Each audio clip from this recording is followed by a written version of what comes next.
such a big part of this win in Philadelphia as the Eagles spend their final timeout. Andy Reid, the coach of the year this season, but it's Jon Gruden who ends up taking his Tampa Bay Buccaneers to the Super Bowl after the steep price that the franchise paid to get him from the Oakland Raiders. And he will steer them in his first year, and he was a late hire. He does not have the type of offensive line he wanted, although they're getting better. Doesn't have a lot of speed on the outside at receiver. Yet here he is with a date out in San Diego with either the Raiders or the Titans. Well, I think you make a great point, Joe. The fact that he's been able to take this team and get them into the Super Bowl, a team that offensively speaking has been challenged. I mean, clearly they do not have the people in place that he would like to see them have. I think they're going to continue to get better on that side of the ball, but he's done a great job of covering up some of those weaknesses. Now the Buccaneers will spend a timeout, and the Eagles and Bucs, nobody has any timeouts left. Look at it, one last Chucky face for the special teams guys blowing it out there. And for the Philadelphia Eagles, and it's been a great year for Andy Reid and Jim Johnson and company, and I don't want to take anything away from what they've done. But Troy, I've got to say, I don't know if they believe that Tampa Bay could take it to them the way that they took it to them today. I almost felt like in watching that first half, they felt like if they didn't take too many chances, if they didn't turn the football over, they were going to beat this bunch. The flip side of it was the Tampa Bay Buccaneers were aggressive. They were challenging. They were taking chances. They rolled the dice. And I'm not sure that Philadelphia came out with that same mindset. Yeah, and I know Jim Johnson, this was his third third championship game, that is, and has never been to a Super Bowl. Of course, Andy Reid has. This is his 5th championship game. But the only team that's going to feel worse than the Philadelphia Eagles or whoever loses this AFC championship game is a team that loses in the Super Bowl next week. A punt from Tupa. Brian Mitchell.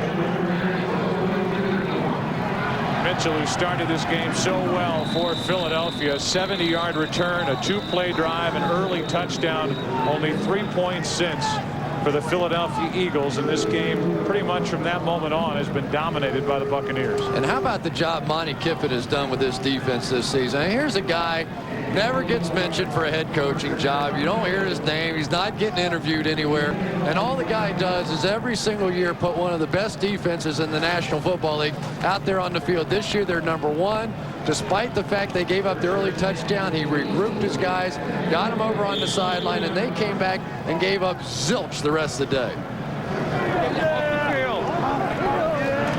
Donovan McNabb with the throw, a bobble, and no catch off the hands of Freeman.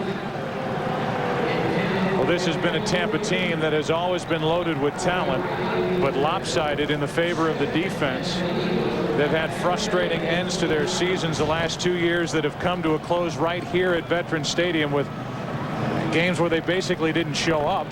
And now they come up here, the 2002-2003 season, and it's all smiles. And Brad Johnson should take a lot of pride in the fact that at quarterback he has helped revive this Tampa Bay offense and has them pointed to the Super Bowl. McNabb throws, and it's off the hands of Staley.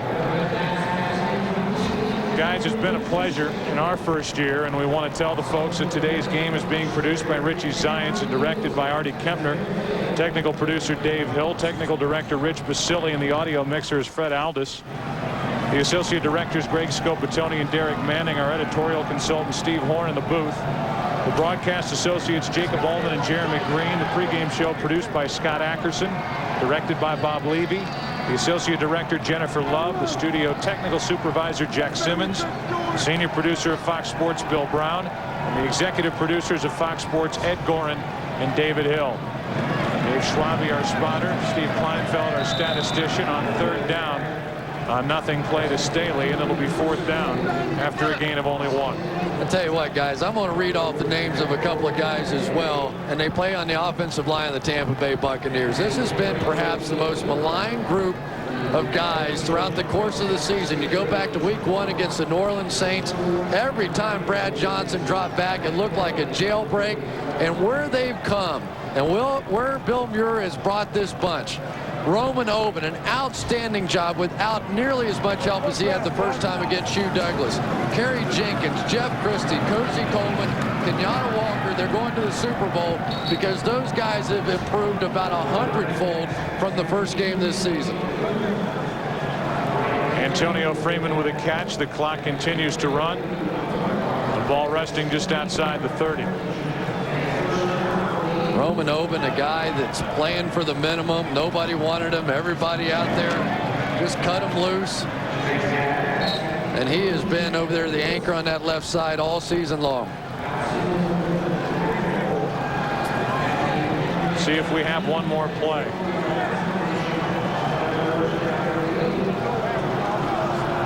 One more play in this NFC Championship. It's Chad Lewis. Lewis brought down inside the 10, and that completes a tremendous day for this Tampa Bay defense. Well, you can't say enough about the defense. You can't say enough about that man right there, Jon Gruden, the job that he's done ever since arriving here in Tampa Bay, and especially about Brad Johnson. Finally found himself a home, a coach that believes in him, made the most of his opportunities, as has his team, and now they're going to make their first trip to the Super Bowl in franchise history. That's right. The Tampa Bay Buccaneers are headed to San Diego for Super Bowl XXXVII. They await the winner of the Titans-Raiders game, which is to follow later today. We also want to thank Mike Stevepak, who works the Fox box, Barry Strump, statistician, Ben Altop, who helps us up here in the booth. It's been a fun first year, and congratulations to the Tampa Bay Buccaneers as they will move on to San Diego. Let's go down to Pam Oliver. Pam? All right, Jon Gruden, I guess that us against the world thing worked for you today. We got a lot of confidence. We won 13 games. We didn't feel like we played our best earlier here in Philly, but we beat a great team. We're ecstatic to go to the Super Bowl. We just got to win one more game. How much you loving Ronde Barber about now? Always loved him. He's a clutch playmaker and one of the 50 best looking guys in the world next to me. How good does it feel to deliver? You caught me there, to deliver. I mean, Tampa brought you in, paid a lot to get you, and look at you, going to the Super Bowl. I got a lot of respect to the guy that I succeeded. Tony did a great job, left some big shoes for me to fill. We got great players here. I really compliment our football players. Got 26 new guys here, and hey, we're going to Super Bowl, Pam. And finally, don't tell me you haven't thought about this, the possibility of facing your former team. Well, I got a lot of respect, obviously, for where I come from, and I do have some close relationships with some of those players. It'd surely be exciting. Thanks, Jon. Appreciate it. Let's go back to Joe. All right, Pam, thanks. And one of the people that he has a close relationship with is a guy by the name of Gannon, the NFL MVP, the quarterback, Rich Gannon of the Oakland Raiders. They will play the Tennessee Titans, and the winner will take on the Buccaneers in Super Bowl XXXVII in San Diego. Well, that'll be a heck of a matchup if it winds up coming down to Oakland and Tampa Bay. And I think Jon Gruden said it best. He's still got a lot of close relationships out there out west. They've obviously still got to win another football game, but all we do know is Tampa Bay is going. Let's go back down to Pam Oliver. Pam? Here with Joe Jaravicious. Boy, our hearts go out for you right now. I know you've been dealing with a lot. Just how did it feel to come out here, beat this team in this place where nobody gave you a chance? Well, I'm sitting on top of the world right now. It's been a roller coaster of emotions all week.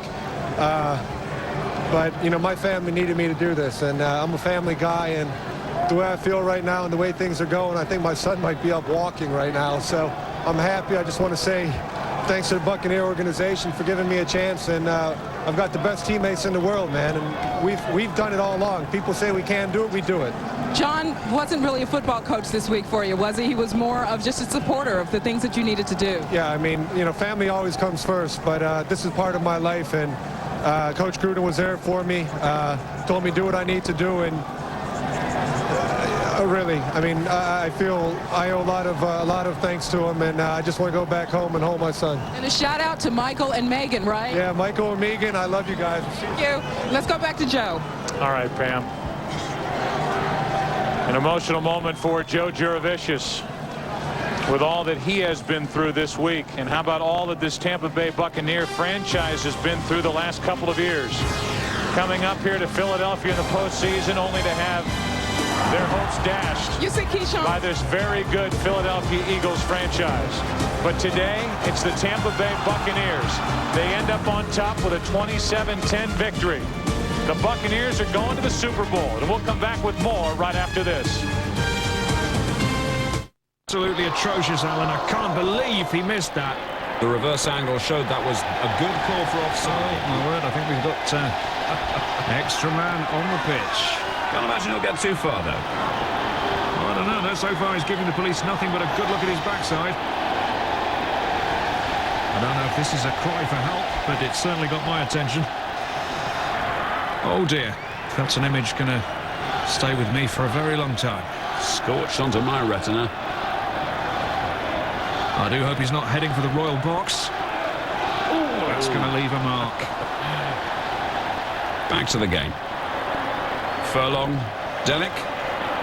Oh, we have contact. Looks like he has more souvenirs for the crowd. I think he's got the shoes to thank. A minute ago, they were all chanting who had all the pies. I think there's your answer. And he's off like a bull with gas.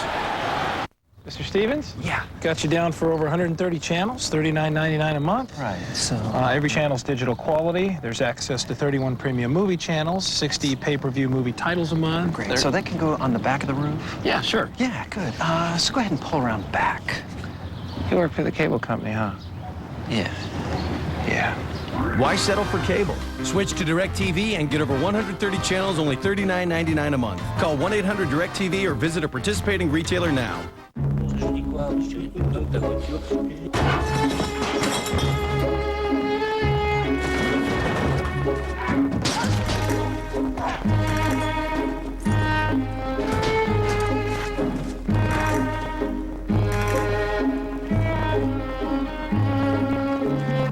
Using HP mobile technology to get information quickly and easily, the world's police forces now fight crime digitally. In 2 days, the most anticipated event of the season is finally here. This is about being the best. The next American Idol, the 2-hour premiere, 8/7 Central, Fox Tuesday. It's not just news.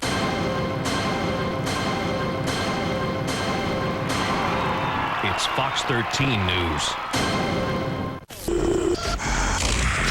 Chevy headquarters interrupts your regular programming to bring you this special bulletin. Now get 0% APR financing for 60 months on every 2003 Chevy Cavalier and S10. Or choose $3,000 cash back. That's 0% APR or $3,000 cash back. Follow these instructions carefully and see your Southern Chevy dealer today.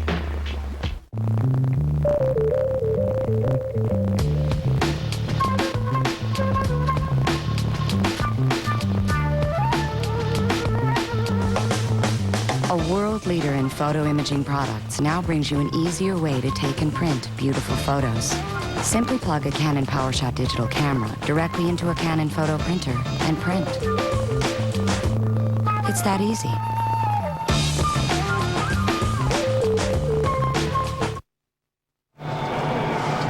Welcome to the Subway Postgame Show, brought to you by Subway, bringing you the freshest news on the playoffs and the freshest sandwiches around. Subway, eat fresh. This is the Subway Postgame Show, our UPS leaderboard. UPS delivers a chance for you to win a big screen TV to watch the big game.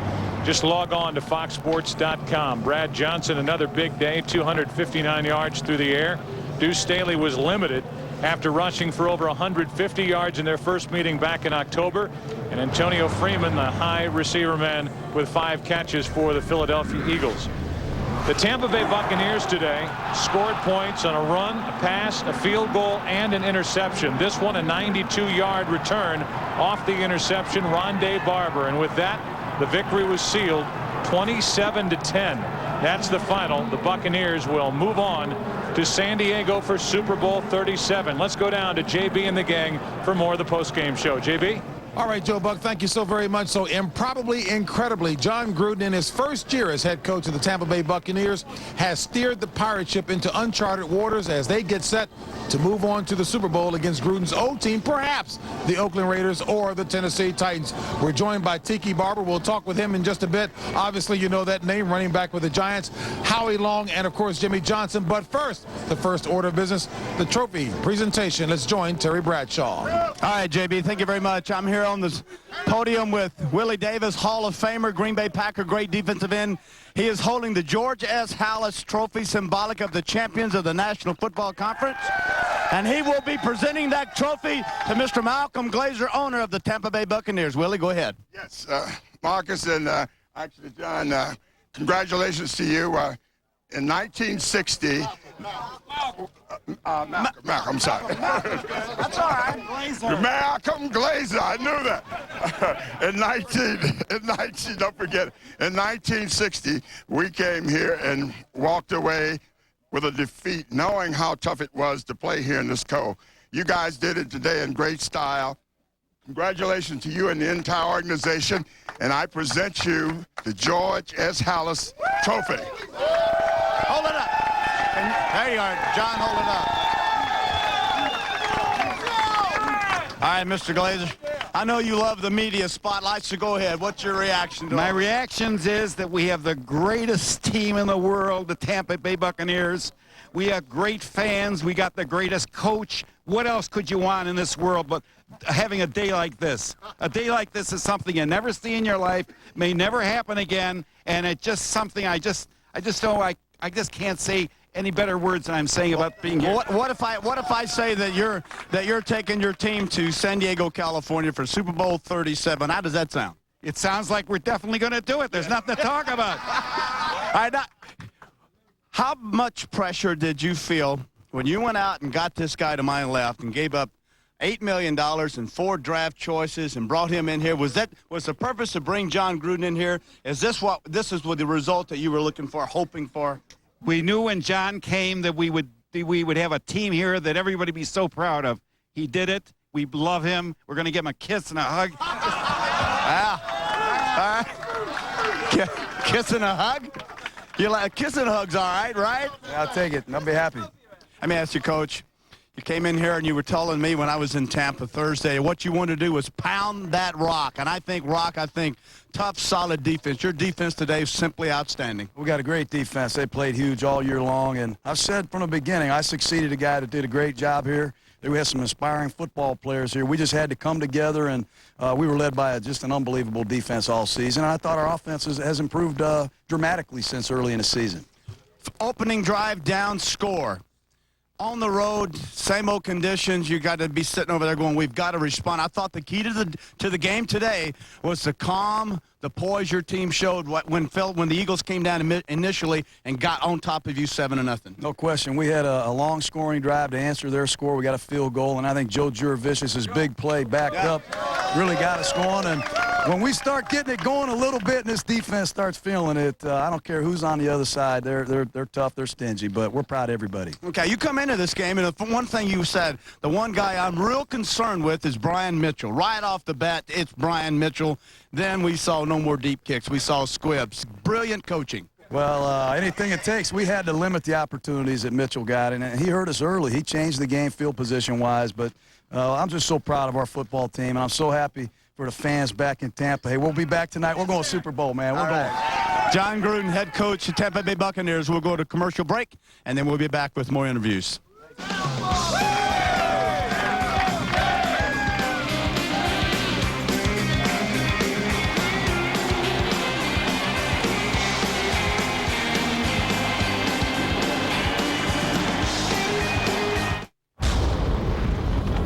Gentlemen, we're gonna have to put you back in.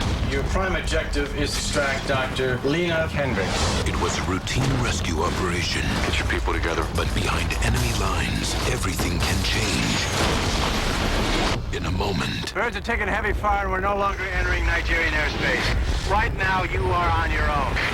On March 7th, the lives of many I strongly advise you complete the evacuation as planned. rest in the courage of a few. It's been strongly suggested that we can abandon these refugees. I'll tell you right now, I'm not going to do that.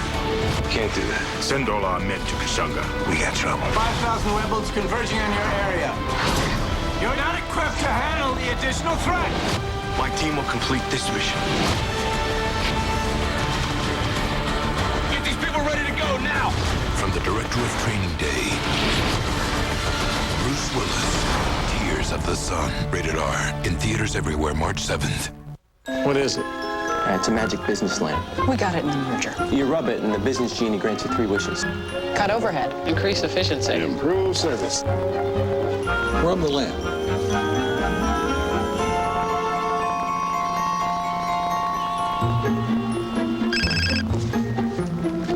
Yeah, it's for you. It's the genie. Hi.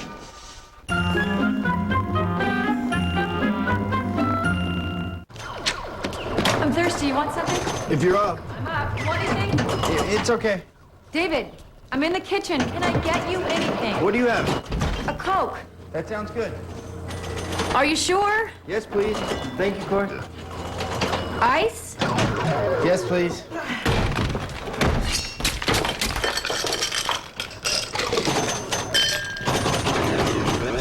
Oh, thank you, baby. You're welcome.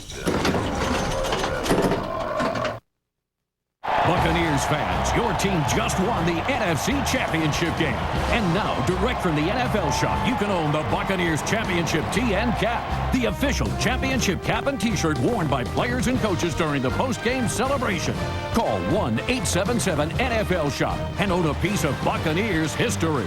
Get the official hat and t-shirt for only $44.98. Call 1-877-NFL-SHOP or go to SuperBowl.com now. Fox Monday. He began as a tutor. He became a lover. My husband's flying in tomorrow. Your husband? And things are getting complicated. Swear to me, not having an affair with my mother. An all-new Boston Public. Then, when Joe Millionaire lets the truth slip out. 2 weeks ago, I was running a bulldozer. Huh? Oh, my God. Will his charade come to a sudden end? The ship is going down right here. An all-new episode of Joe Millionaire. It all starts at 8/7 Central Fox Monday. It's a knockout night of comedy with The Simpsons at a special time, followed by the hit movie presentation, There's Something About Mary. It all starts at 7/6 Central tonight on Fox. All right, everyone, notice the cheering, everyone going crazy in Tampa, Florida, celebrating the Tampa Bay Buccaneers' great victory over the Philadelphia Eagles. Easily the biggest victory in this team's franchise's history. All right. Ronde Barber.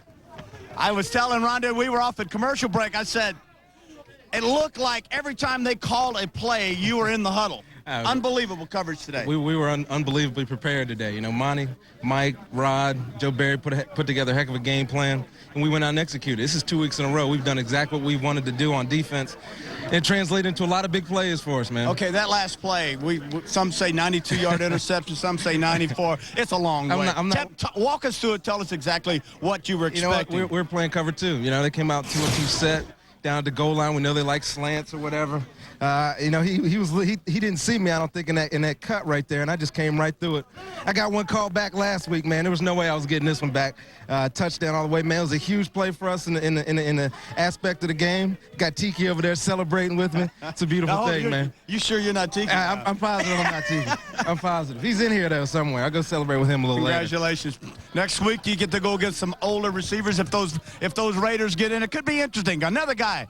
Now, you got to explain something to me. What in the world made you decide to go to the gloves? I understand the glove move, but were you used to it? Had you practiced with it? You know, I've always struggled throwing the ball in the rain and with slick balls. And Coach Gruden, he started talking about in the spring, you know, you practice with the glove. And so this week I actually started practicing with the glove just in case, because I knew there's going to be new balls that they were playing with tonight, just like they would in the Super Bowl. So they'd be hard. And it'd be very hard, and the balls are slick. And so I just felt like I had a better grip on the ball. I couldn't have thrown it without the gloves tonight. One of the things I thought was very interesting, Brad, was how y'all came back after the Eagles had driven down to the field. Opening drive, they score off the bat, and you answered. Now, kind of take me through the mindset of the football team, because I thought it was critical that you keep your poise. Even after your interception, this football team kept his poise. We've always kept our poise when something bad has happened. Last week we had an interception on the first drive. We had an interception early in the game, but we knew we put together 2 drives over 95 yards today. It was unbelievable. Our offensive line was incredible.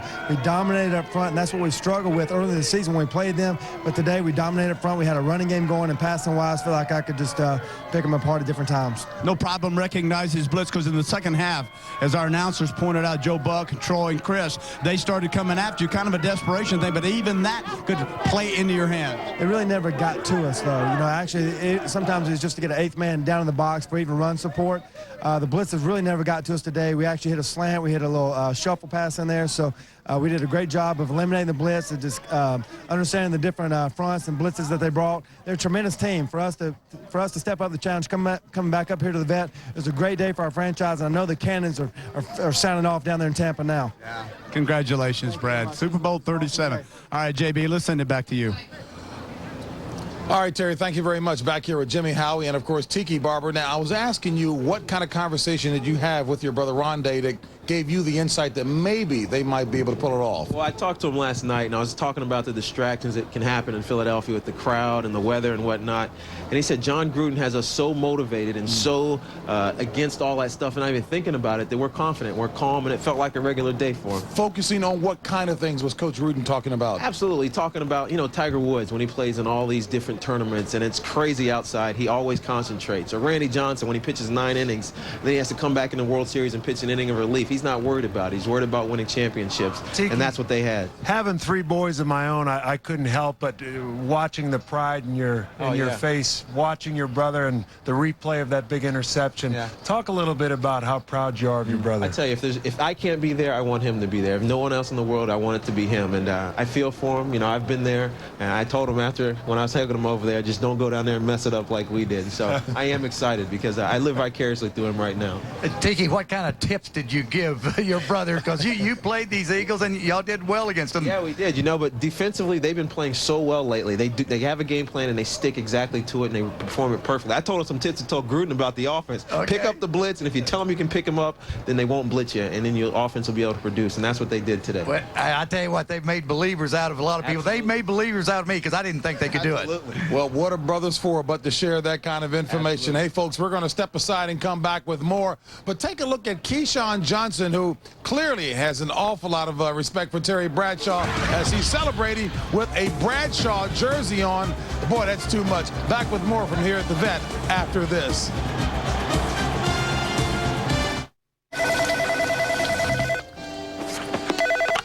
Hello? Hey, how you doing? You want to grab some dinner? Oh, it's you. You don't call for ages, and I'm just supposed to say, hi, great, dinner, fine. No, yeah, but nothing. Did you hibernate or something? Whoa. Hey, you're around. Shh. Yeah. Look up, see blue, look back blue. You must be so hungry. Oh, yeah. How about this one, babe? We somehow find everybody who bought the CD last week in Chicago. From the database. Sweet. And when the band gets to Chicago, we contact all those fans. Through the mail server. Sweet. And we offer them a T-shirt, concert ticket, something. From the online store. Sweet. Oh, that, babe, would rock. Sweet. What are you rocking, babe? Sweet. .NET Connected Software helps you connect with customers. That's software for the agile business. From Microsoft. Tiki, Mom's gonna love these. Hi. Hey, take a check? I'm just gonna need some ID. Okay.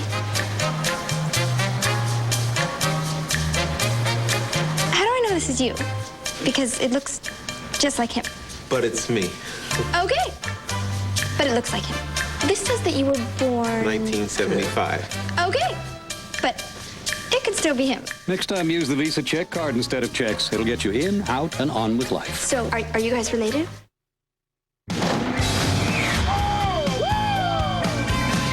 You're moving outside the law. You better watch your back. What's the matter with you? You got beat up by a girl.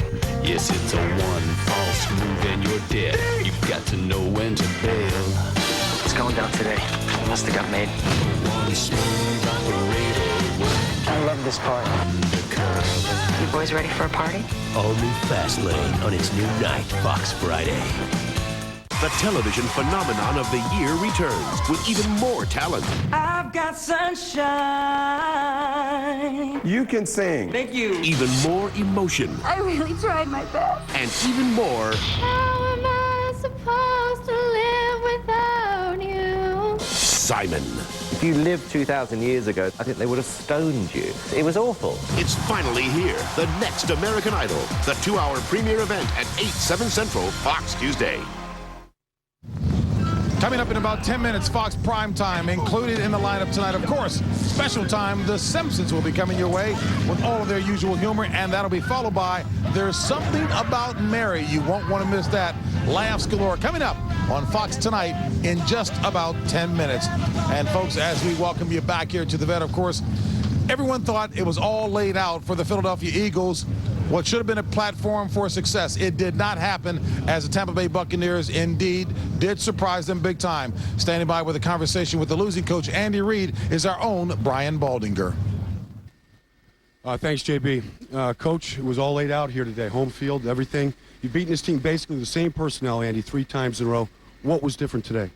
Well, they were the better team, number one. They came out and they got after us, and we didn't answer the bell there on a few things, and we, it's my responsibility to get those guys ready to roll, and it just didn't, hey, good football team. And you got the score early within the first minute, but it looked like the play calling was conservative early, playing field position. Any regrets about some of the play calling on third down early? Well, I'll always go back and look at that and hammer myself on it, and I'm sure there's some things we can look at there too, and that's a big part of it. Andy, certainly 2 conference championship appearances in a row. What's the future here? I mean, just more chopping wood? Well, I'm not sure it's chopping wood, but we gotta keep bearing down and get ourselves past this. And it's one of those things. It's a congratulations to the guys for getting this far. You got to find a little bit of optimism in the mess here. And heck, these guys battled their tails off all year, and I got to do a better job of getting them ready for this one. Coach, for the franchise, for yourself, how disappointing was today? Well, it's very disappointing. I mean, you come this far. It's been 20 some odd weeks of football, and you put yourself in a position to strike for the Super Bowl, and you lose. And so there are a lot of guys that are disappointed, and they should be. They put their hearts and soul into it, and you come up short. That's how you should feel. Andy, thanks a lot. JB, back to you.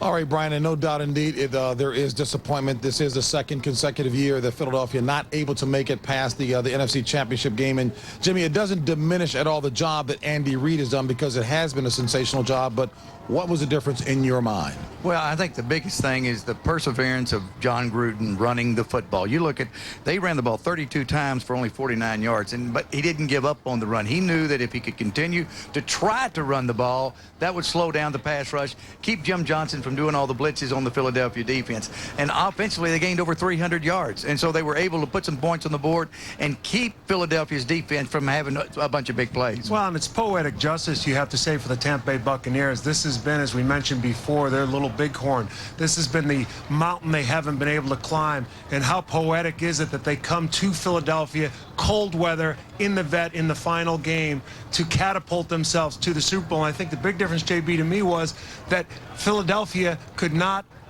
have the ability to run the football down Tampa Bay's throat because they were playing from behind. They forced them into the Tampa Bay defensive kind of game, rushing the passer. And what a difference a year makes. It was just last year when Tampa Bay was humbled by the score of 31-9. They were embarrassed off the field by ownership's fumbles with their coach, Tony Dungy. But what a difference a year makes. It is all fine now as far as Tampa is concerned. As a matter of fact, take a look at the Buccaneers celebrating, holding aloft the trophy, indicative of the NFC champions.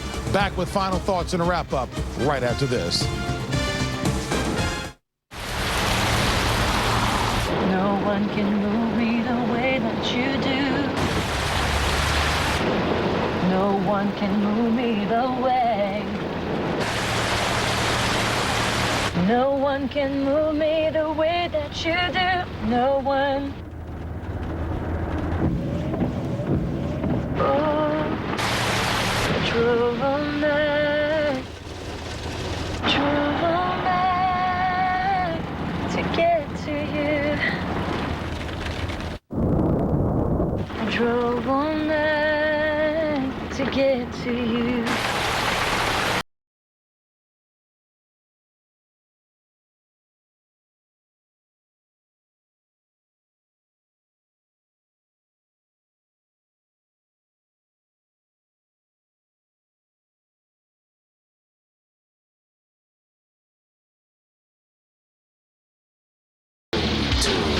Introducing Introducing 5, 4, 3, 2, 1. The only show that takes you inside the world of extreme sports each and every weeknight.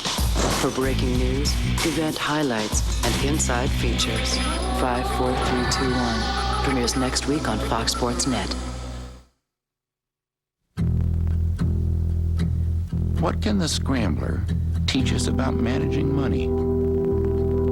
Some people are more comfortable with it than others. What can we learn from luggage about small business? Despite appearances, no two are the same. And what can a school play teach us about financial relationships? With the right direction, a lot can be accomplished. At Wachovia, we believe wisdom is everywhere. Uncommon wisdom is knowing how to apply it. For all the families and businesses that bank with us and all the communities we serve. Talk to us, because when we take all that you know and add all that we've learned, together we can achieve uncommon things. Wachovia. The Subway Postgame Show has been brought to you by Subway, bringing you the freshest news on the playoffs and the freshest sandwiches around. Subway, eat fresh.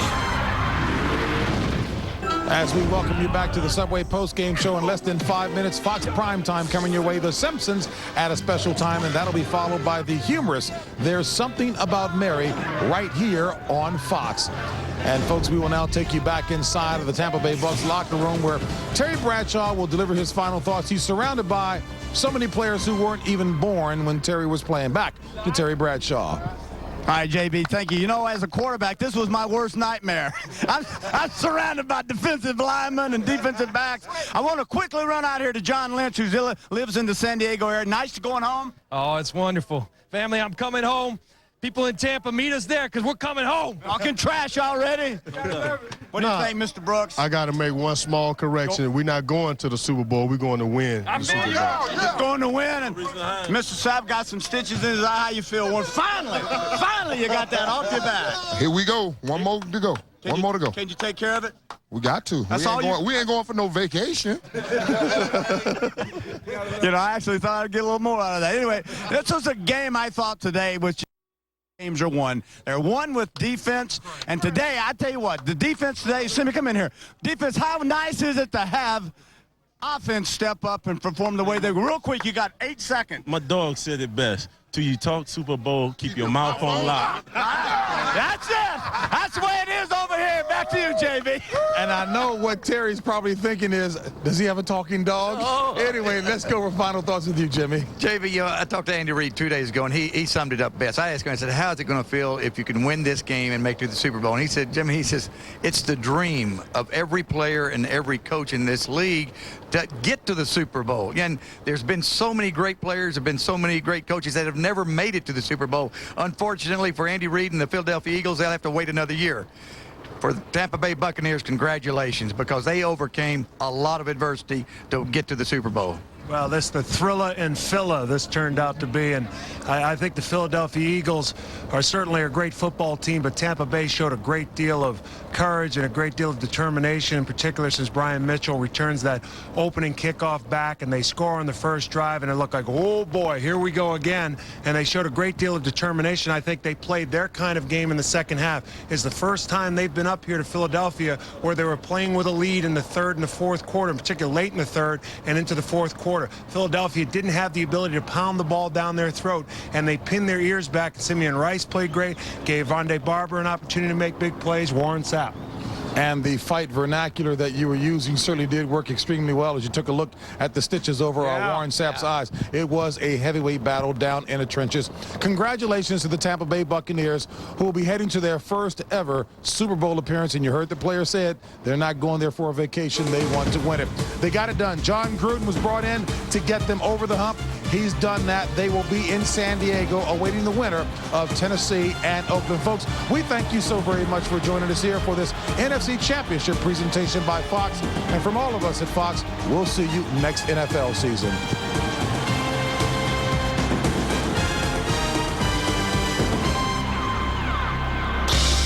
Fox Sports thanks you for watching this presentation of the National Football League. The NFL is online at www.nfl.com.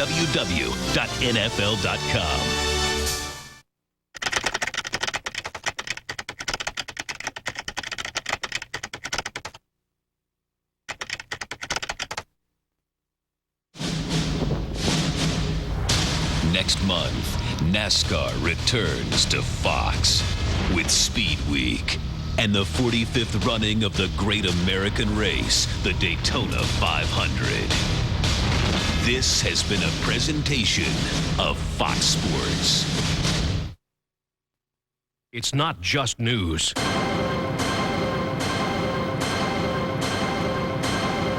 It's Fox 13 News. Chrome, curves, quality. The spirit of American style. Now Buick shares the spirit with 0 APR for 60 months. 5 years interest-free financing on every new 2003 Buick. Or choose $3,000 cash back. The award-winning Century and LeSabre. The remarkable Rendezvous. 0% or $3,000 cash on every new Buick. See your Florida Buick dealer today. The great American race, the Daytona 500. The event where anything can happen. Your favorite driver could become champion like Darrell Waltrip in 1989. Or could win his first Winston Cup race ever like Derek Cope in 1990. Or even take a chance under the red flag like Sterling Marlin in 2002. The Daytona 500. For tickets, visit our website or call 386-253-RACE. Sterling, what in the world are you doing? Just practicing for 500, brother.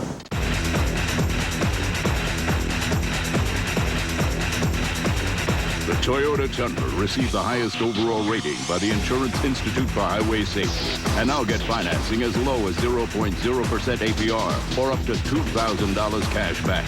With great deals like this, now's the best time to buy one. Toyota means quality, and quality means confidence. See your local Toyota dealer today or visit buyatoyota.com. Gee, honey, you never got homesick before? I know. Thought they said you hurt your right leg. Oh, yeah. With all its comfort and luxury, nothing brings a family together like Chrysler Town & Country. Band camp. We better go. Now get 0% financing for 60 months or a $3,000 cash allowance on Town & Country.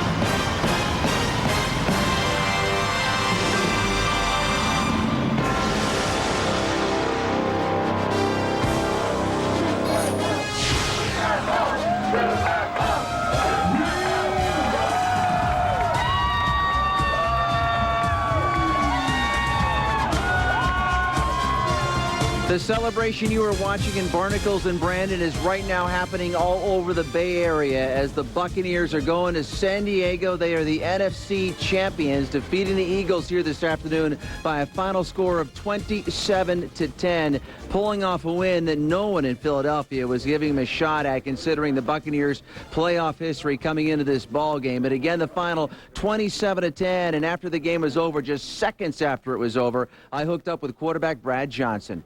That was a perfect offensive game for you guys. You and I talked in the elevator on the way down this morning. You said I'd be warm at 8 o'clock. You felt that confident coming in. Our offensive line was awesome. They've been taking and beating all year long, but if you look what we did the last half of the season, dominated people, dominated up front today.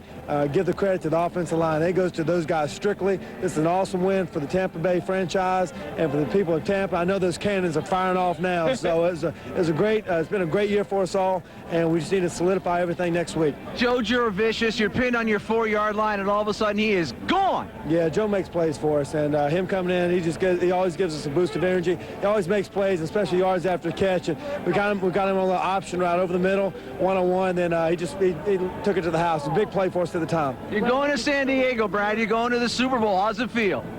We got a lot of work left, but this is what you work for all your life, to get one chance like this, and love every minute of it. It's all about the moment. Thanks, buddy. All right, here are the highlights. The game started off well for Philadelphia. Mitchell on the kickoff, and suddenly this is a man who has hurt the Buccaneers, and it looks like he's going to break it. 70 yards on the return, and the Eagles get off to the quick start they want. Down to the 25. From there, Deuce Staley, who finishes with 13 carries, 58 yards, piles up 20 of them right here, and the Eagles have a 7-0 lead in the ball game. But the Buccaneers come back. Brad Johnson, 20 of 13, 259 yards. He hits Ken Dilger for 14. That leads to this dramatic 48-yard field goal. Bucs down by 4, 7-3 was the score. Now all week long. We needed a day. We did it the right way. We communicated with the league office, and they in turn, I'm sure, communicated with Bill and his staff, and maybe that was their gamesmanship. I don't know, but we felt we needed to get some sleep, man. We needed to have an opportunity to look at the projectors and study some tape. Oh, it's exciting. You know, I mean, Bill and I grew up together in the NFL. I remember calling him when he was a line coach at Wisconsin, and basically had to try my best recruiting tactic to get him to come to the Philadelphia Eagles and be our line coach. But our families have grown up together over the years.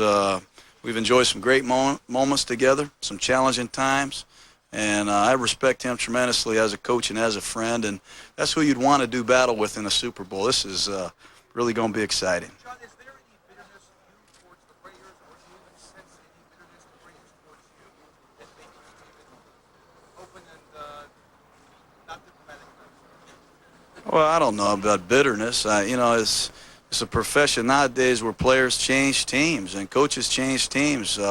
Pick up the media guides. You know, we're all aware of that. You know, my situation was a very personal one. I was running out on a contract, and some of the things that happened have happened. I just have a philosophy that everything happens for a reason. I don't live in a rearview mirror. I'm very proud, very respectful of where I come from. I learned a great deal there, met some profound people. Coaches, players, and I met an owner there that taught me a great deal. But I have no bitterness. Maybe they do. Maybe some do. But I heard Bill Parcells say one time, you know, he's not for everybody, and I know that's for sure with me too. I'm not for everybody either. But that was a great moment for me, and I'm ready to move on. Coach, it's a big week for the organization too. That didn't get that good start in the 70s. That's for sure. I mean, we first Super Bowl, Tampa Bay Buccaneer history. At the same time, we're not here to do anything but win the game and talk about our poor years as we were finding our way as a franchise. We're here to win the Super Bowl, and that's a mission that we're on. That's what our players want, and we're well aware of our past, but we're excited about our future.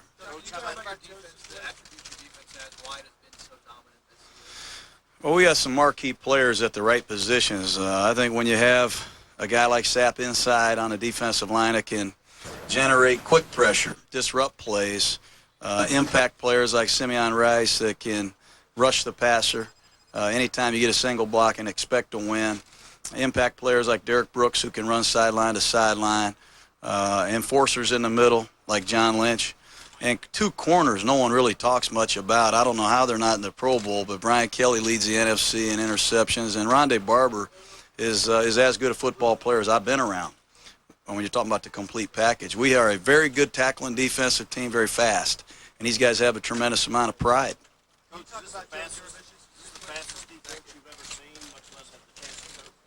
It's the fastest defense I've seen. I'm not the most experienced coach, but we competed with these guys hard in the off-season program and in training camp. It's a very unforgiving defense. You know, you throw the check down, you basically expect the 6 to 8 yard gain. These men swarm to the football. You know, Shelton Quarles is a unique player because of his speed. He's like a nickel linebacker, but he's our middle linebacker in terms of speed. But I think that's what makes us unique. They are extremely fast.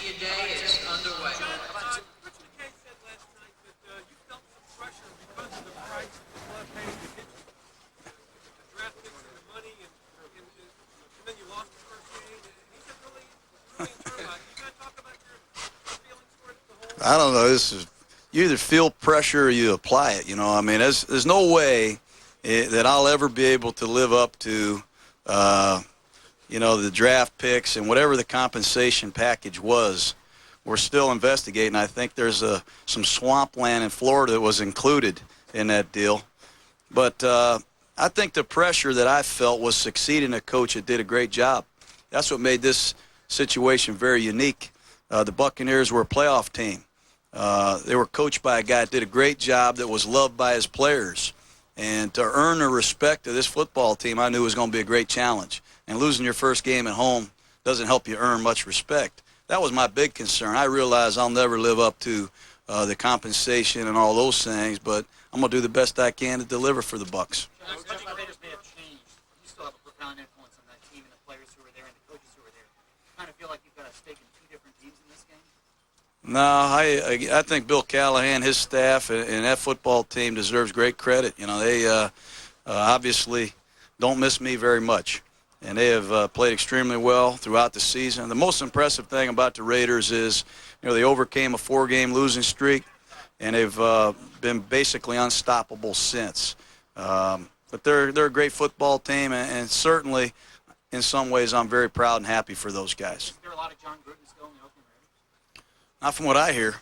Al Davis, John, the spin is Al Davis built that team, not you. What's your reaction to that? I agree with that. When you left, you knew how close they were to making it to the Super Bowl.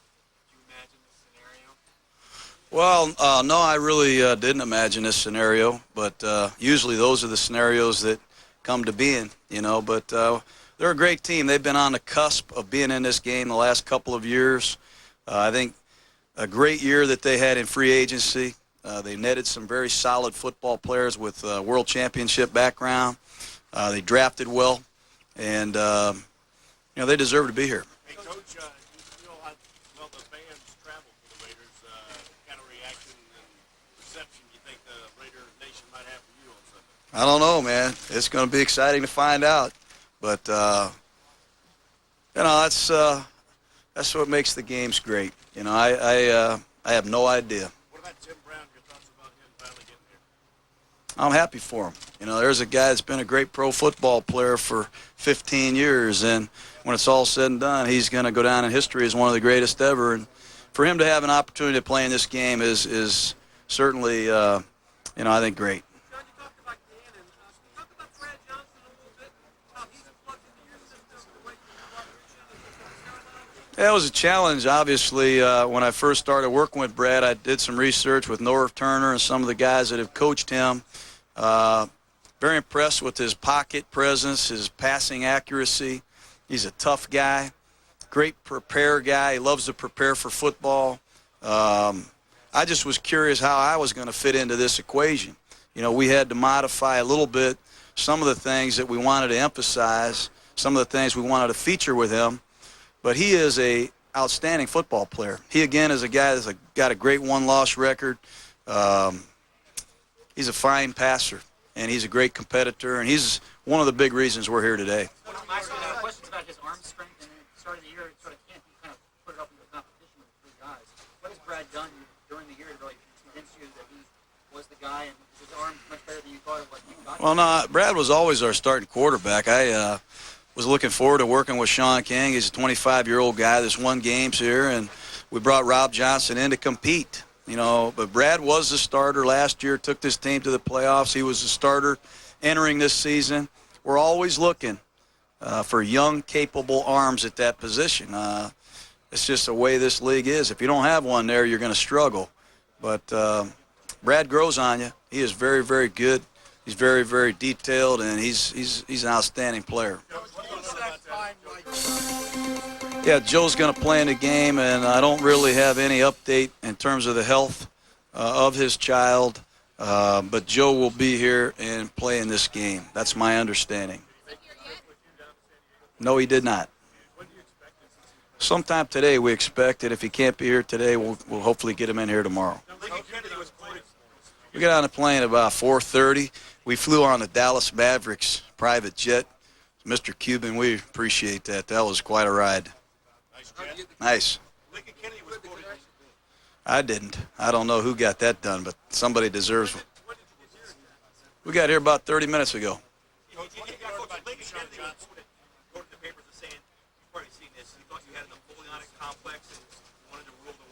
He's exactly right about that. That's exactly right. Hey, Coach, what have you learned about Keyshawn after spending a full season with him as a player, as a person?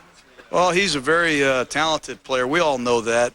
And, you know, change is hard in this business. When a new coach comes in, change is very hard.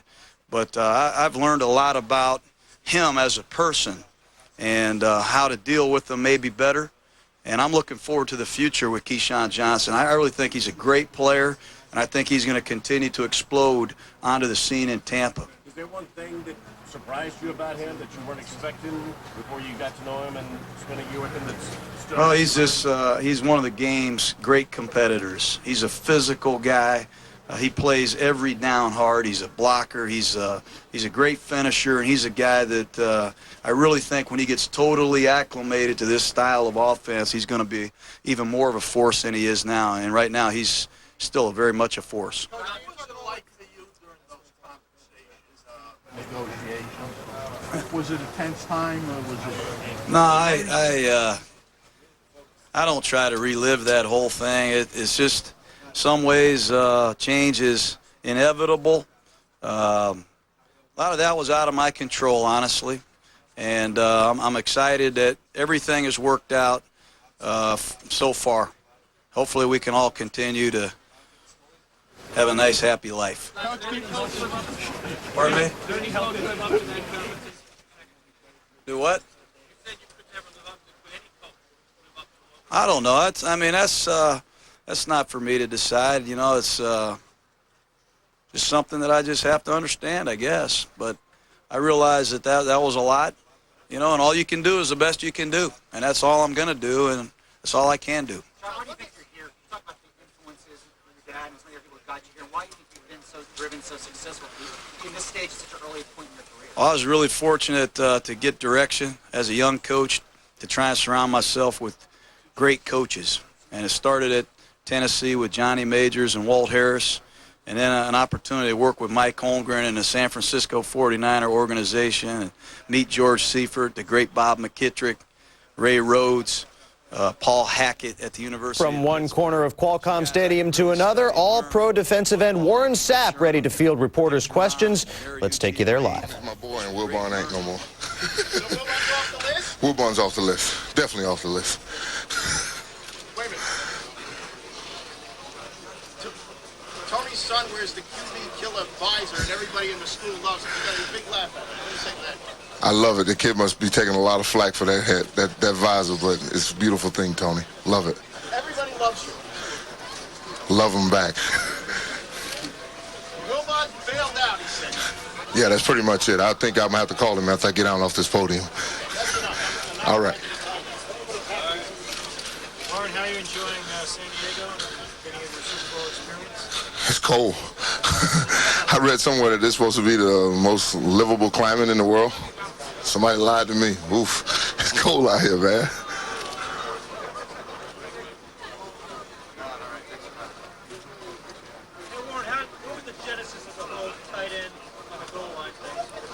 Well, actually, he started me in the backfield, but he called 15, and I ran 14, so they didn't put me back in there again. So he put me on the line so I can know exactly where I was going. Would you like to be like the bridge maybe in the Super Bowl and get your chance to carry the ball?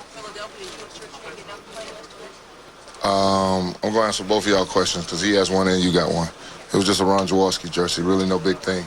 Yours, I don't care about scoring. As long as we're scoring as a ball club, I don't care who gets it, Mike, me, whoever.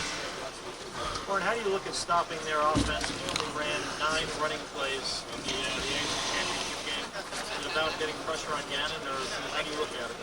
Well, I'll tell you what, if they're going to come out and pass the ball every down, then so be it. We'll have fun chasing them around and hunting them because that's what we like to do. And well, first things first in a football game is stopping the run. And if we get that running game under control, then let's see what we got. You had a flap with Mike Sherman about 2 months ago. Were you surprised at how that took a life of its own elsewhere? Everything with me takes a life of its own. It's just one of those things where no other coach in America would do that, but this man decides he wants to make a scene out of it. But All's fair in love and war. Have you talked to him since that incident? I never talked to him before it either. Speaking of taking the life of its own, what do you think Jon is feeling this week, dealing with having to play against his former team after everything went on in the offseason? You know what? You never can judge that man by, his look on his face or, any of his actions, anything like that. But I'm sure he's focused in on the task at hand, and that's getting us a Super Bowl ring. And let him do his thing, and we're going to do ours. Do you think there's something for him to prove that maybe he feels that way because it's the Raiders? That normally this would be enough to prove himself, but now it's a little bit extra because it's the Raiders? Nah, I don't think so. I think the focus is going to be on us and the players on the field, and I think Callahan understands that too. You can't make it be about a head coach because then the game becomes bigger than you, and Ronde Barber told us way back in April, it's bigger than me, it's bigger than all of you, it's bigger than everybody. This is it. And we're going to go out and give 60 minutes of the greatest show on earth, and let's look up and see what the score is at the end. Bigger than Frank Middleton? Say it again? Bigger than Frank Middleton? Pretty big. Yeah, Frank is a space eater. Yeah, it's bigger than Big Frank, too. You feel you've been preparing for this week your whole career? Media spotlight and all that? I'm really not concerned about that. I guess it's you guys that put me in the spotlight because, it's just one of those things where this mouth tends to say some lovely things at times and then some crazy things at times. But, I'm almost in awe just sitting here. It is what it is. And, you saw Emmitt Smith all those years, sitting up there, and Troy Aikman and Michael Irvin and all those years. It was just something that you wanted to be a part of, and here I am today, and I'm glad to be here, no doubt about it. A lifetime. This is a lifetime of hard work and dedication to a...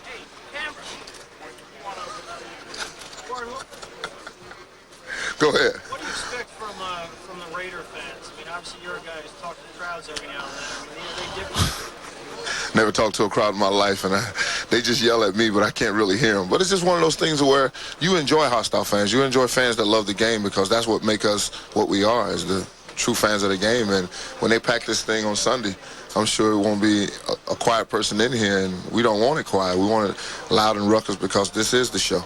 But just from what you've seen of Raider fans in terms of dressing up and whatnot, have you ever looked at these guys and thought, what's going on with this guy? That's nothing compared to the vet, my friend. You were really confident last week. Why did you think this was going to be any different this year with your team? Just the bounce about us. When Jon came in and implemented the system on offense and the guys really started to grab host to it and, start making strides, and you can see us coming along in practice and going against us, that we used to just dominate them.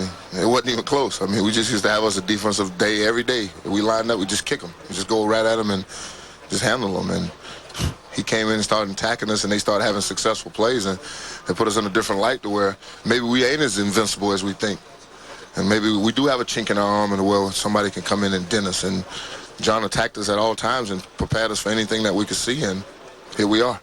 Warren, outside of yourself, you'd be happiest for the organization. Who's the big threat Sunday? Jill Hobbs. You got to know who Jill is. Jill's been there since the building was built, I think. And Jill's had a lot of bad losing seasons. Before I got there, it was 12 consecutive double-digit loss seasons and then 13 straight losing seasons. So I don't think we can ever get Jill a winning record, so a Super Bowl would be lovely. Warren, how much will it help you guys? For you, relatively speechless in this? This is crazy. You talk about it, and they talk about the 300, 500,000 credentials that go around the world in different places and people that'll be here, but it is what it is. It's a Super Bowl. Wow. I'm just in awe. I've done national championship games. I went to the back-to-back national championship game, but it's nothing like the Super Bowl, and I'm a witness now.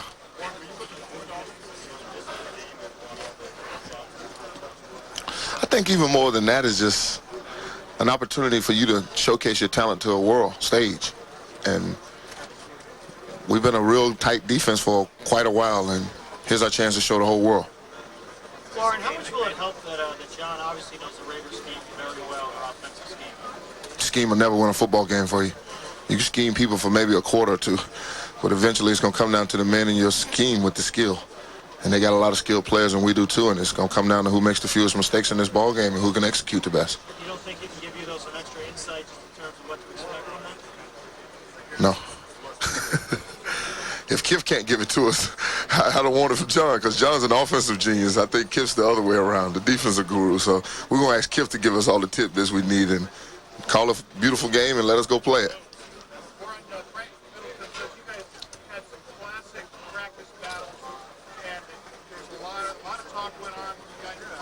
All the time, all the time.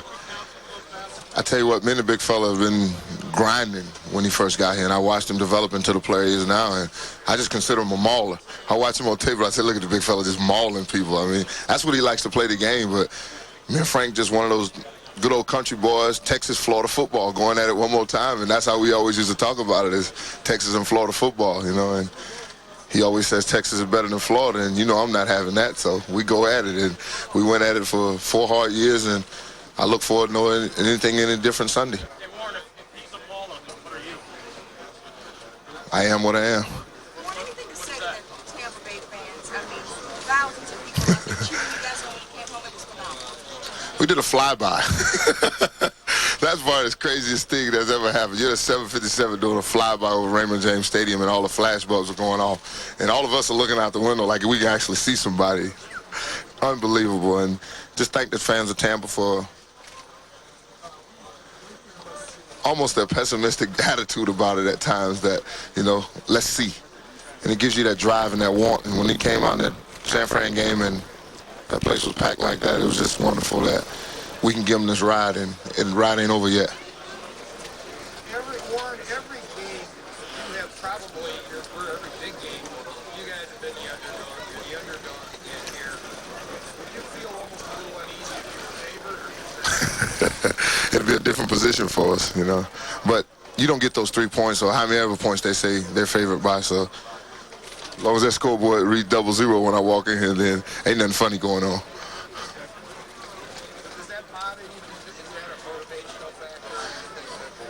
You got to realize what we are, the franchise. I mean, we were the laughing stock of the league for a long time. I mean,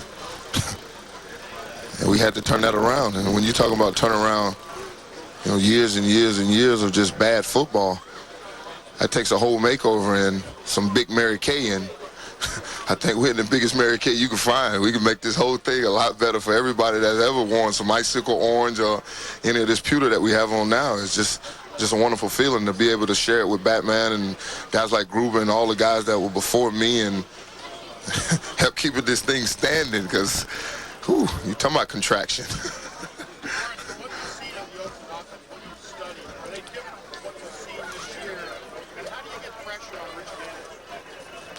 Which one we want first?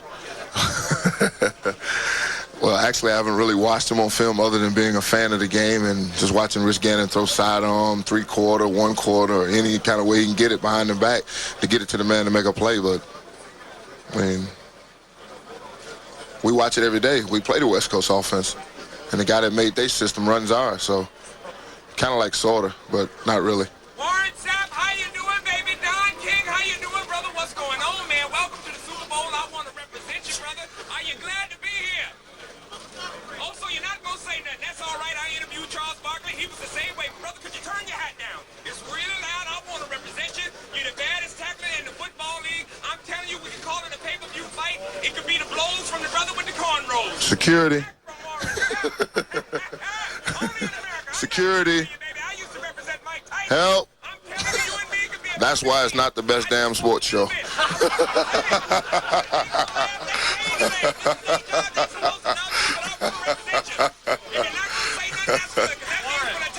We love you back, Don. We love you back. Go get your hair cut or something.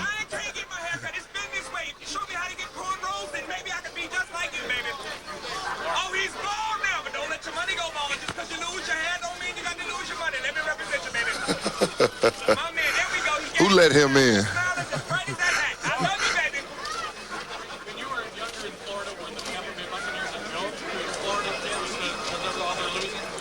You know what? The funniest thing about it was my brother living right underneath me was the biggest Buck fan. I mean, just crazy.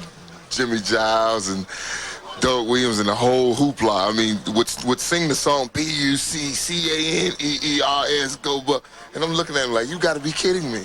I was a Cowboy fan myself, so I'm like, you got to be kidding me. I mean, I got Staubach and Dorsett, Tony Hill, Drew Pearson. you got the Bucs, cuz. I mean, but then I get drafted that day, and he's standing right beside me. And I'll never forget the look on his face when I told him, I said, you believe this? And he went, yeah. Herschel. Yeah, I'm the baby of 6.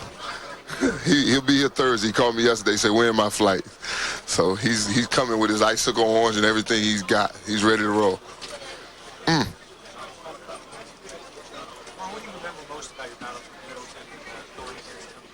lot of fun. You know, when a guy, you know, normally people talk about people that talk, you know, really, you know, discredit the game or do something to take away from the game. But when you talk like me and Frank do, and you get into one of those battles where it's just man on man and, you know, who can move who, and it's just a battle of it all, that's when you want to be talking, because who's talking, who's winning. And that's how it usually goes. To the victor go the spoils, and you can say whatever you like to say, and we just had some classic ones. I mean, in the heat of that Florida sun, just going at it, and I expect no different Sunday. I mean, I'm looking forward to it. Yeah, of course. Chris, Ray, Shannon, Frank. Frank can go with the best of them now. I watched him develop himself into a nice one. I mean, just the big fella's got some nice stuff. I mean, he is what he is. You forget him over the years, man, but you got to know Frank. That's the thing. You got to be there 8 in the morning when Frank get there 8 in the morning and watch Frank eat one of those classic breakfasts. I mean, that's when you got to know Frank.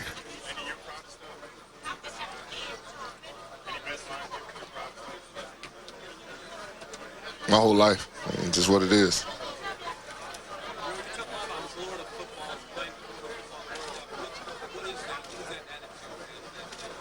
It's the greatest state for football.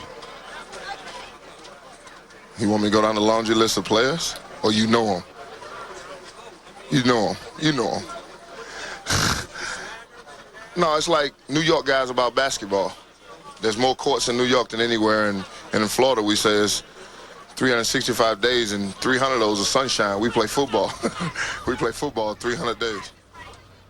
You just knew Warren Sapp would be one of the highlights of Media Day, and he did not disappoint, attracting, among other things, a Don King sound-alike, peppering him with questions. Warren saying, interestingly enough, that he appreciated the Tampa fans' pessimism throughout the season because it drove him and his teammates to perform even better. Of course, one of the more subtle stars of this game is quarterback Brad Johnson of the Buccaneers, making his first Super Bowl appearance. He was the NFC's top-rated passer during the regular season, but a lot of people probably do not know that. Take a look at his postseason career numbers. He is 3-3 with decent completion percentage, 1,188 yards passing, 5 touchdowns, but the 11 interceptions. He's completing a few too many of those passes to the opposite team. Can't do that on Sunday. Brad Johnson speaking earlier on the Super Bowl appearance, which has been a long time coming.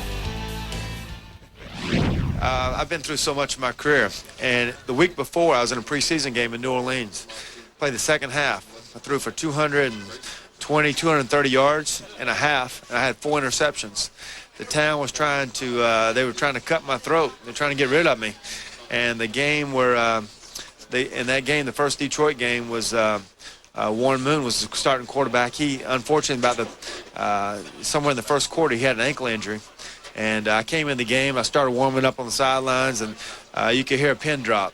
You know, the fans, and they were just, oh my God, we got this backup quarterback. We don't want him, you know. And came in the game. We won in the second half. Had a game-winning touchdown pass to Chris Carter. And, you know, I think one of the biggest learning experiences that I learned was from Brian Billick at that time. He always said, you know, from the 2 extremes I went from the New Orleans game in the preseason game to the my first actual game as far as playing. He says a pound on the back and the slap on the face is about 6 inches away. And I was the toast of the town there. The next week I ended up being the player of the week against Atlanta Falcons, and then I went back on the bench after that. But things can turn very fast in this league, and fortunate for me that Denny Green and Brian Billick, they didn't cut me after the New Orleans game.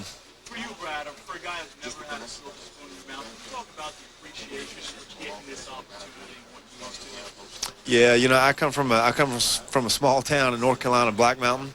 I lived on a dirt road up on a mountain, and I feel like everything that I had to earn, I deserved it. and I kind of beat all the odds at different times.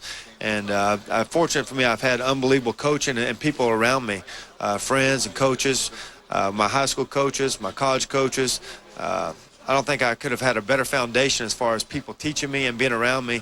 And, you know, I've never been, you know, the fastest or best arm or whatever it may be. And I think the biggest thing is just never give up and always believe in yourself and give yourself a chance. And for me, I was a late bloomer, you know, coming out of college. I wasn't really quite ready to play. And I felt like I was a basketball player as I grew up. As a kid, basketball was my favorite sport. But I became in love with football as I got older. And I always say, don't learn the tricks of the trade, learn the trade. And I really felt like I had a great foundation as far as with coaches and getting better in football. And I think it's shown throughout my career. I started slow and hopefully finishing fast. Did you play with Brad Doherty? Yeah, I played with Brad Doherty. We went to the same high school. He's a couple years a bit older than me, but he did slam dunk a few on my head, though. Yeah, Rich is being with him in Minnesota, my first year in the league, you could kind of see how tough he was, how stubborn he was, how bad he wanted things. And as a hard worker, very detail-oriented, and it kind of carried over through my career. Kind of being around something like that early in your career sets an example for you. And the two things he always talked about. Rich is, quarterbacks have to stay together. A lot of times, there's things are going to happen bad during the course of the season, whether it's an interception or whether loss, whatever it may be. But the three quarterbacks have to kind of stay together, and I felt like we had that with me, Rich, and Sean Salisbury at the time. And the other thing, Rich I kind of got from Rich was, you don't have to be a great passer to be a great quarterback. There's different ways to win in this league besides just being a pure passer, and whether it's by leadership, by whether getting your team in the right play. Whatever it may be, and just find a way to win. And that's the two things I really learned from Rich. Did you consult with Rich once you found out you'd be playing for Jon Gruden? As soon as it's kind of funny how it happened, but as soon as Coach Gruden was signed on as to be the Bucs coach, a friend of mine called me. Was up at a hockey game in Minnesota, and who actually saw point in time, she went up and got Rich, got him on the cell phone. I talked to him. He's out there eating a hot dog and talking to me about Coach Gruden.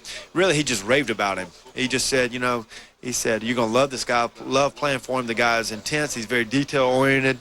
And he raved about him. He said that you'll never be more prepared going into a game than you would be with Gruden. And I think it really is it's unbelievable. Every day when I come into work, I can't wait to hear him, can't wait to learn from him, and I'm excited. Here we are in late January, and I wish we'd just keep on playing through the month of February and March, and I'm ready for the mini camps. I mean, that's how excited I am being around Gruden and just learning from the guy. How did you win over the beginning? Pardon me? How did you win over Coach Gruden? Because in the beginning there was talk about other guys playing quarterback. I'm not sure about all the talk. My philosophy, and I've been around some unbelievable quarterbacks. When you look at my track history of every year, all the quarterbacks I've been around, and my philosophy has always been know the system inside out, make the read, make the throw, be consistent. And that is very clear-cut, very simple, and that's just the way I am. And I think I came in, I was open-minded about, learning from him. And I think he was open-minded as far as just, kind of waiting things out through the mini camps and kind of seeing what kind of player I truly was. And I think it's shown. I think I think that there's some differences between our personalities, obviously, but I think the biggest difference, I think the greatest asset to both of us, we have respect for each other, respect of where we've been, and I think it's shown. Did you believe you'd have a day like this, Brad, when you were playing in London all those years ago in front of nobody and in the Super Bowl? Hope so. That was the goal. And we went through, at the time it was the World League, now it's the NFL Europe. I went to Brian Billick at the time. I said, "There's a new league coming out, and I want to play." And I felt like I was pretty good in the system up in Minnesota, but I wasn't getting the actual game time. I needed to go where I ended up playing in London. I needed to make plays. I needed to make mistakes and learn from it. I needed game experience because, again, I didn't play much in college either. So that was one of the greatest experiences for me to go through. I love living in London and going through that environment. It kind of made me tough skinned, and it's one of the biggest moves that I made in my career. Because you were pretty much on your own there, weren't you? I mean, you had to do pretty much on your own.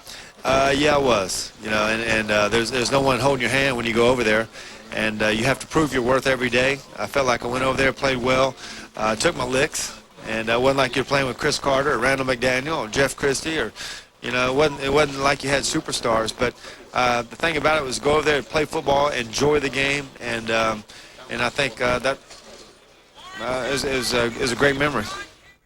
From Black Mountain, North Carolina to center stage in San Diego, Bucs quarterback Brad Johnson ready for his first Super Bowl appearance, and interestingly enough, his counterpart will be his former teammate with the Minnesota Vikings, Rich Gannon. Stars abound at Qualcomm Stadium, including the Defensive Player of the Year, Derrick Brooks. When we come back on ESPN News, we will hear from the man who registered 118 tackles on this season. Brooks at the mic when we return. I want to say something. You know, that's kind of ironic. You know, you figure I just kind of looked at him and I said, man, this got to stop. This got to stop. Ain't no way. He said, you're right. We're going to get this thing turned around. And we haven't been back here since until today. And we got a chance to really bring this thing full circle and, you know, be the best team in the world by getting a win on Sunday. How does it feel to be one of the senior members of the stadium? A lot of new guys, but you, Rich, and I'm not old by no means, man. You trying to call me old? You've been around with senior, elder statesmen of this defense. How does that make you feel? Because you've seen the transformation. You know, it makes me appreciate the moment even more, but at the same time, it helps me realize there's still a lot of work to be done. You know, until we get this win, you know, just being here just ain't going to get it done. It makes me want more seeing, you know, how basically we wasn't very good, to be honest with you, and to be here to help turn this franchise around is something I can be proud of when I retire, but I'm not thinking about that right now. Were you a better player this year? I mean, you got all the Defensive Player of the Year award and all that stuff. Were you a better player than you've ever been? Or? I think I worked a better player in a lot of areas, but obviously I think the big key is, you know, I've gotten turnovers my whole career. It's this year I turned them into touchdowns. It's this year our defense has stayed at the top of everyone's attention list media-wise, that people had a chance to watch us. And like I said, me winning that award, it was very humbling because we had a lot of guys contributing to help me do it. You know, that's why, you know, I felt kind of weird winning it because I realized that, you know, a lot of guys and, you know, on this team, you can pick having career years, you know, along myself, just, you know, help me win the award. So hopefully, you know, we can top it off with a championship. It was open field, and I ran. Whereas in the past, man, somebody tackled me. Yeah, it's that simple. Derrick, you guys always try to make guys fast. These guys start by passing. I mean, is that a matchup you like as good as they are? Yeah, I think we got to grab control of their offense. You know, we like to always say we want to stop the run better, but obviously they come out throwing to set up the run. So we just got to grab control of the game early on, whether it be, you know, stopping their passing game, you know, not letting them run. I think we got to create some turnovers to give our offense a chance against their defense. Is it tougher because they approach it differently? No, we can't. We just run our defense. That's what we do best. We don't get it big into making no changes, getting no personal matchups. We do what we do, and we just be the best at what we do. All right. Derrick, 2 years ago with the Ravens, after the Ravens won the Super Bowl, Derrick Johnson already looks like the best defense. I can't hear you. When the Ravens won the Super Bowl, their defense was ranked as one of the best of all time. Is that a motivating factor for you guys on your defense? Yeah, obviously, to be recognized as one of the best and win the championship is motivation. But until we do it, you know, it's still conversation. We want to be, you know, recognized up there with those guys by winning the championship. That will give us something to stand our ground on. How do you compare your defense now to, say, the Ravens of that year or the Bears of 17 We can't compare it until we win a championship, in my mind. The stats are good, the stats are similar, the matchups, the players, the whole nine. But the bottom line is they won a Super Bowl, we've yet to do it. So until we win a Super Bowl, recognizing ourselves with one of those defenses, in my mind, is a non-comparison until we win a championship. I like them all, because I firmly believe defense wins championships.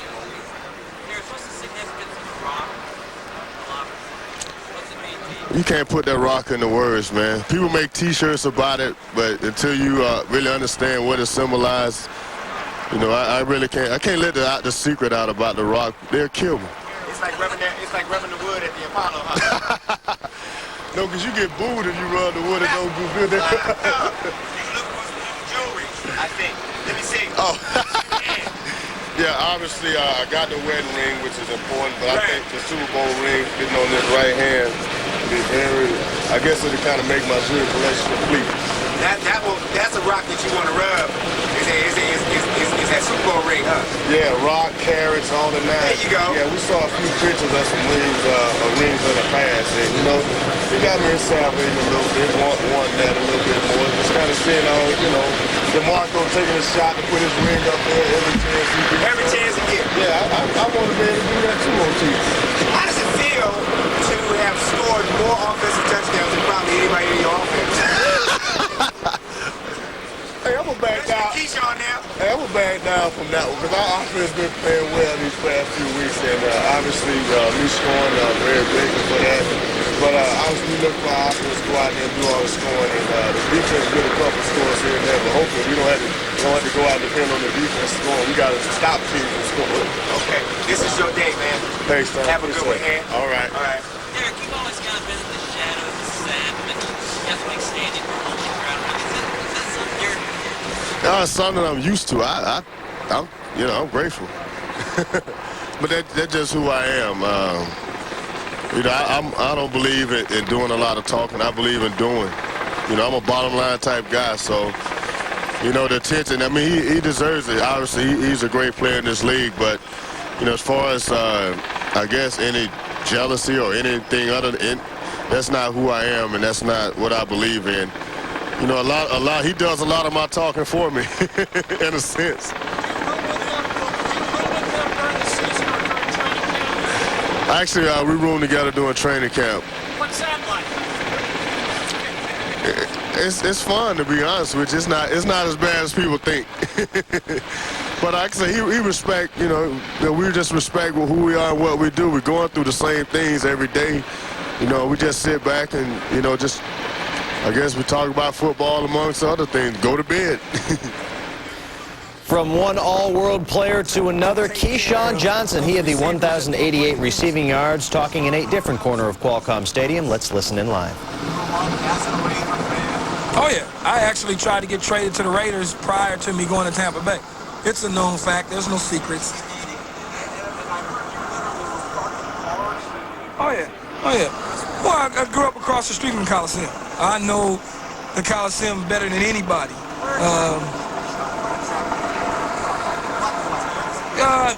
Vermont in 37th,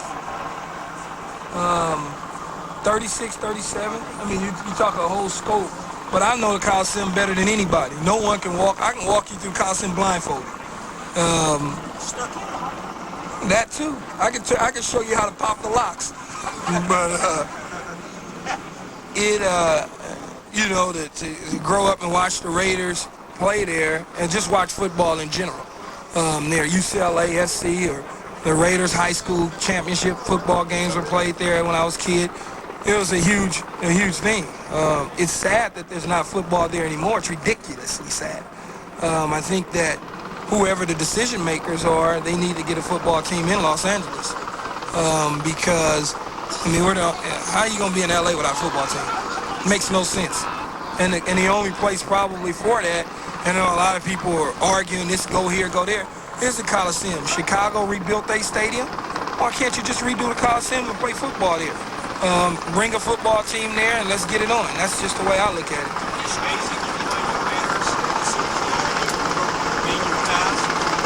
It's pretty amazing, but at the same time, I understand that I'm not a part of their football team. Although I grew up wanting to be a Raider my entire career, when I was told by Coach Parcells that I would be traded, one of the teams that I said, well, can you trade me to the Raiders? And my agent, you know, I guess started to talk to them or whatever, but they didn't have what the Jets wanted or needed or whatever the case was. And I didn't want to go to Baltimore. I didn't want to go to Washington. I felt that I wanted to go to the team that can get me to the Super Bowl the fastest, and that was the Tampa Bay Buccaneers at the time. Now, I didn't know that Baltimore would go to the Super Bowl. Had I got traded to Baltimore, they don't run the ball. They don't take Jamal Lewis. They throw the ball. Now it's a different looking picture. But the team, Seattle, I didn't really want to fool with them, and my heart was really set on either being with Coach Dungy and the Tampa Bay Buccaneers or the Oakland Raiders at the end of the day. And for me, it was almost one of those situations where, I would say to my agent, you know what, just get it done. We're going to the Raiders. I'll take less money. Just get it done. But they didn't have what it took to get the deal done. How do you envision the game winding up on Sunday? I don't know. I don't know. I haven't gotten to Saturday yet. You're asking me to look to Sunday. I don't know. I think it'll be a hard game. It's going to be a hard-fought game. We're going to struggle at times. They're going to struggle at times. We just got to stay the course. It'll be crazy in here, and it would be a hard game. I don't know. Watching both football teams, we run the same offense to a T. It's almost scary that we're both are probably going to have to come up with a lot of different audibles this week because we both run the same offense to a T. Every down, every distance, we all do the same thing. I can sit and watch them on TV and call the play out immediately.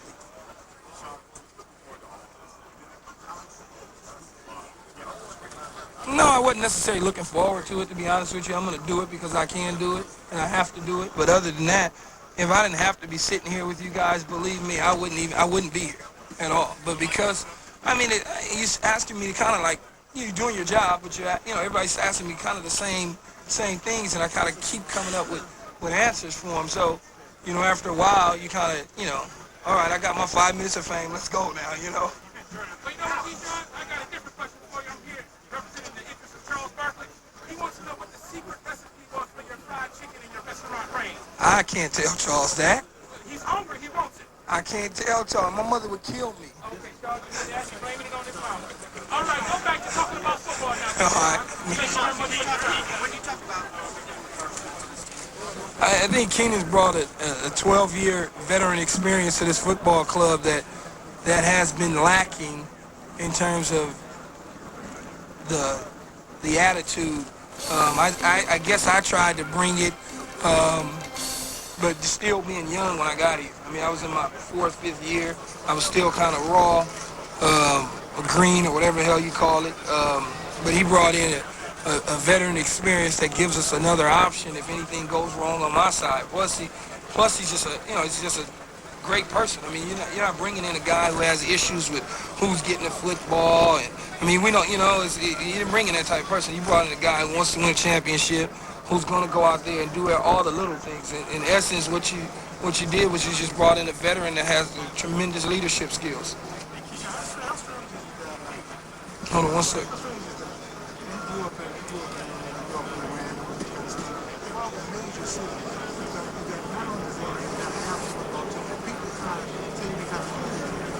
Well, I don't think people are cool with it. I think that in Los Angeles, in terms of getting a football team there, it's so much, from what I understand, and reading and being in LA and living in there, it comes down to dollars and cents. So many people are worried about how much money they're going to make. It's Hollywood, it's the film industry. How much money can we make off a film? How much money economically does it make sense to put a football team or build a stadium to put a football team? And when I look at it, I say it makes perfect sense to go ahead and drop a couple $100 million into the Coliseum, sign up a lease to USC, steal UCLA, bring them back. You got everything right there. That's the way. But I don't have $7 billion, because if I had $7 billion, I would do it. But, it just, for us, we want a football team there. But now you gotta reach out, and you gotta pull for the Oakland Raiders, and you're from LA. You gotta pull for the San Francisco 49ers, you're from LA. You gotta pull for Keyshawn Johnson, he's way in Tampa if you're from LA. You gotta pull for Willie McGinnis, he's way in New England somewhere. So you lose your ground and your grassroots. The Coliseum, for me, was a huge thing growing up as a kid. Getting the opportunity to walk out of that stadium and walk into Marcus Allen, Lester Hayes, or see them at the convenience store. That was big to me. That was like, that there makes you, as a kid, look up and say, you know, I want to be like them one day.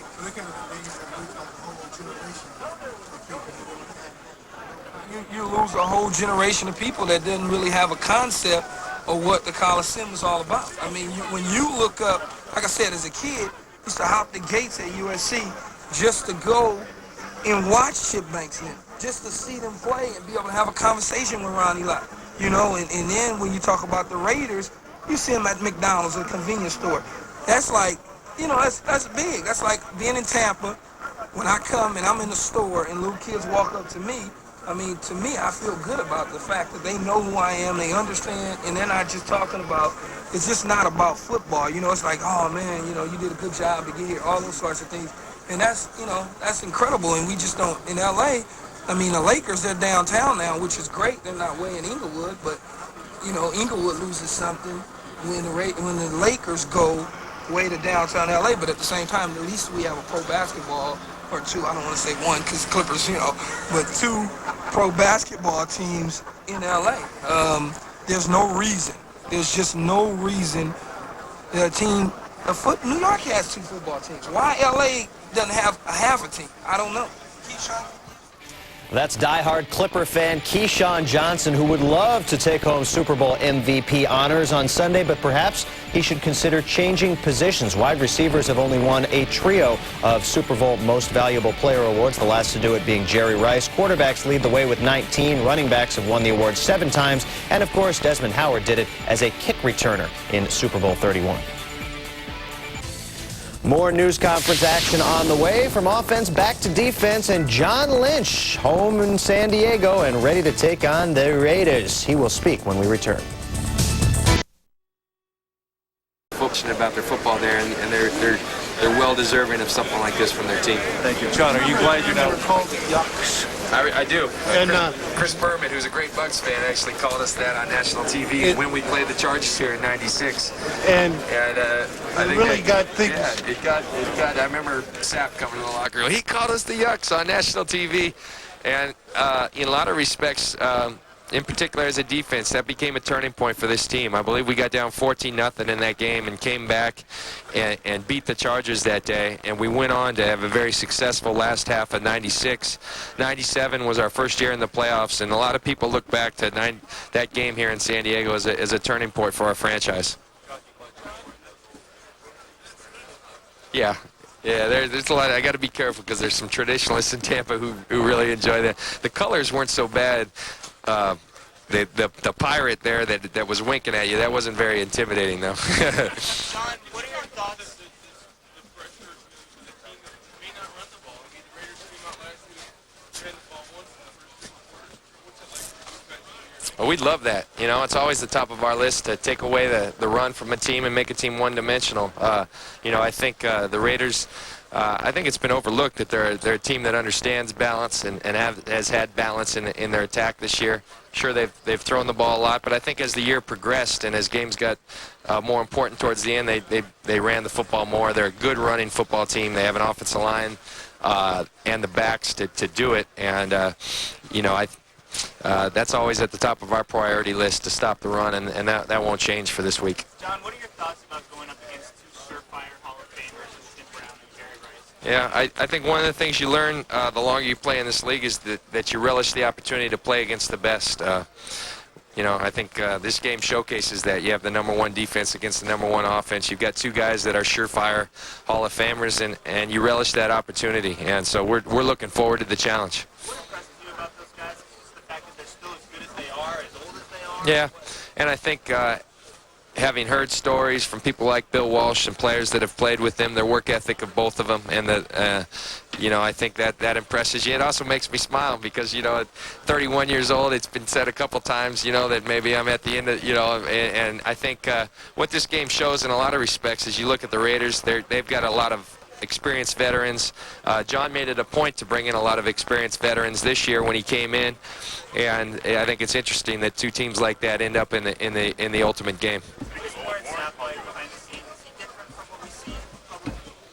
You know, he's one of a kind. He really is, and he's a great teammate though, and he's a great friend. I've had the opportunity to play with for 8 years. You know, beyond all the pomp and circumstance, he's a guy who goes out there and competes like no other every Sunday and loves the game of football and wants to be the best at it. And, you know, he's a great teammate. What's that? Oh. Well, he likes talking about that. I'm going back to get mine. 5 minutes remaining in media day. 5 minutes. Well, first of all, I played with a lot of tough football players at Stanford. I think there's maybe although this year I don't know how tough they were, but there's a misperception about that. You know, I think a lot of people talk about, you know, that I was raised in affluent, and they see that, you know, kind of a dichotomy there. But I think it's how you're raised. I was raised by my parents, and I think it just had some inherent qualities to me that I love competition, and you know, I'm driven to be the best at what I do, and I think that's just answers it. You know, demanded excellence out of us. I grew up in a family where, you know, you weren't allowed to bring home anything but A's and B's. You know, it's just with certain things were understood, but I think more than anything, he just showed both parents showed a lot of love. You know, he was a very busy man, but never missed any game that I ever played and things like that. And I think, you know, a large part of why, you know, I had a chance to play baseball, large part my dad played for a little bit with Pittsburgh Steelers. I think every kid wants to grow up to be like their dad, and I think that's partly what drove me to do what I do. John and Kathy. Kathy with the C. He ever talk to you about his Drake case? You know, what's interesting is, you know, Drake, last year at the Pro Bowl, I learned for the first time that Jim Johnson, who's the coordinator of the Eagles, was his coach at Drake University. And so Jim Johnson and I have, you know, kind of struck up a friendship as he coached me at the Pro Bowl last year. And each time we see him now, he tells me some good Drake stories. So I get to hear a little bit about my dad's football playing career. Yeah, he just says my dad was a heck of a football player, so that's good to hear.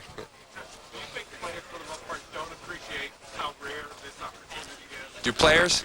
Well, I was talking to some of our rookies. I mean, I think, you know, it's so darn hard to get here. It really is. You look at guys like Tim Brown, you know, 15 years, I believe, and myself, it took 10 years. So it's just, it's tough. We had the opportunity in '99 to get to the championship game. We fell just short. And I think to a man, we felt like we'd be back there the next year. And yeah, I think it just shows how hard it is. We had good football teams, but I don't care how good you are, it's tough to get to where you are and have this opportunity. And so I think more than anything, it makes you want to make good upon that opportunity. And once you're here, you want to win the thing.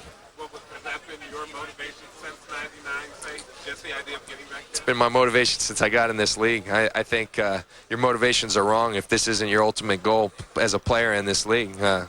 That's what drives me. It's what drives this team is to be called a world champion. And you know, you have your personal goals, and those are all nice. But I think you know, when I see retired players, the one everybody wants to talk to at the golf tournaments and things are the guys that have the rings on. And I think it's something special that no one can ever take away from you.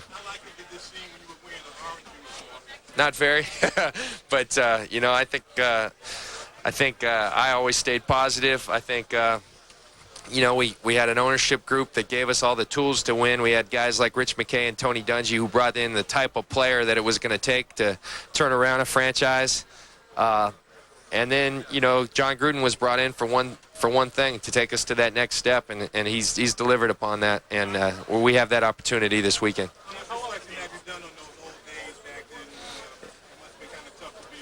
Yeah. A lot of reflection. You know, I found myself after the game in Philly not only feeling so proud of the guys in our locker room, but thinking of a lot of the guys that I think were huge in getting us there. And, you know, guys like Hardy Nickerson, who I came in with he was a free agent in '93. I was a rookie, and he was a guy who kind of brought the standard, what it was to be a professional. Guys like Charles Dimry, who are from this area, Paul Grubers. I mean, a lot of guys you played with. So you find yourself reflecting a lot upon that.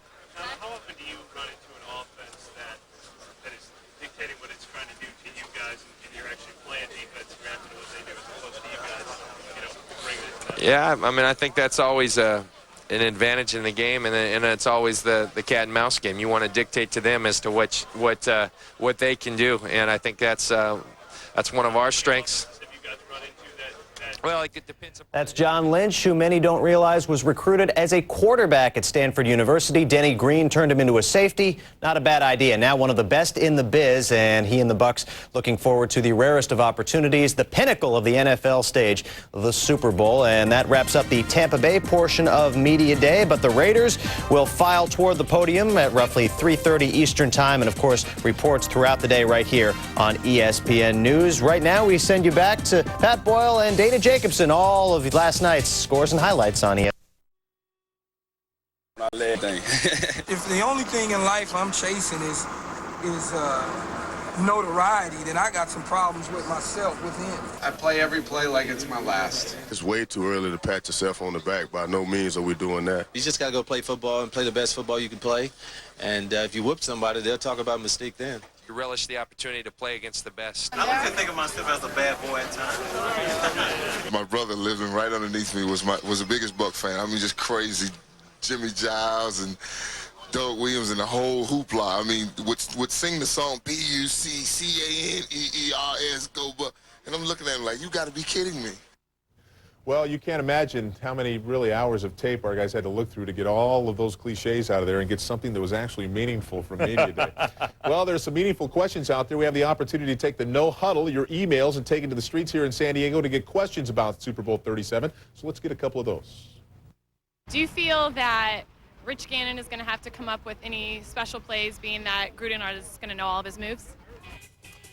I don't think so at all. I mean, I think right now it's all about playing football. You don't worry about the special plays. You don't worry about the trick plays. You got in here doing what it is you do, and that's throwing the football, and that's taking care of the running game on defense and all those things. You're just going to do whatever you have to do. How are you going to defeat the home field advantage of the Raiders with the Raiders fans, knowing that they're so harsh? Last time I checked, people in San Diego don't like the Raider fans, so I don't think it's going to be home field. I actually think it'll be home field for the Tampa Bay Buccaneers, so I think it actually will be very neutral.